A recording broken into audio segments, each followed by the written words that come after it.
கடந்த 2004ஆம் ஆண்டில் இருந்து திமுக காங்கிரஸ் கூட்டணி தொடர்ந்த நிலையில் 2014 நாடாளுமன்ற தேர்தலின் போது இந்த கூட்டணி முடிவுக்கு வந்து காங்கிரஸ் அந்த தேர்தலை தனியே சந்தித்தது. அதனைத் தொடர்ந்து மீண்டும் 2016ஆம் ஆண்டு இரு கட்சிகளும் கூட்டணி அமைத்த நிலையில் தற்போது வரை இந்த கூட்டணி தொடர்ந்து வருகிறது.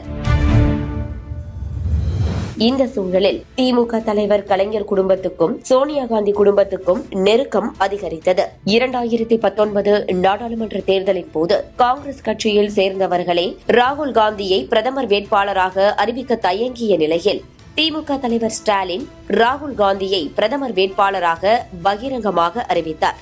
அதனைத் தொடர்ந்து ராகுல் காந்தி மற்றும் ஸ்டாலின் இடையே உறவு அதிகரித்து ஸ்டாலின் எனது என்று ராகுல் காந்தி சொல்லும் அளவு சென்றது.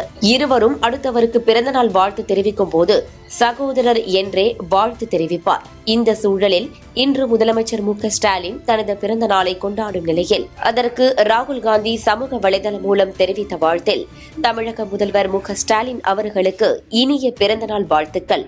நீங்கள் நல்ல ஆரோக்கியம், வலிமை மற்றும் நீண்ட ஆயுள் பெற்று தமிழக மக்களுக்கு சேவை செய்ய வாழ்த்துக்கள் என்று கூறப்பட்டுள்ளது. வழக்கமாக முதல்வர் ஸ்டாலினை சகோதரர் என கூறும் ராகுல் காந்தியின் பதிவில் இந்த முறை சகோதரர் என்ற வார்த்தை இடம்பெறாதது சர்ச்சையை ஏற்படுத்தியுள்ளது. கடந்த ஆண்டு பிறந்தநாள் வாழ்த்தின் போது எனது சகோதரரும் தமிழக முதல்வருமான ஸ்டாலினுக்கு இனிய பிறந்தநாள் வாழ்த்துக்கள் என்று குறிப்பிடப்பட்டிருந்தது என்பது குறிப்பிடத்தக்கது. சட்டமன்ற தேர்தல் தொகுதி பங்கீடு, ஆட்சியில் பங்கு என்ற காங்கிரஸ் தொடர்ந்து கூறி வரும் நிலையில் காங்கிரஸ் கட்சியின் கோரிக்கைக்கு திமுக தலைவர் ஸ்டாலின் மறுப்பு தெரிவித்தார். இதனால் இரு கட்சிகள் இடையே அதிருப்தி நிலவிய நிலையில் அதன் வெளிப்பாடாகவே சகோதரர் என்ற வார்த்தையை ராகுல் காந்தி குறிப்பிடவில்லை என்று கூறப்படுகிறது.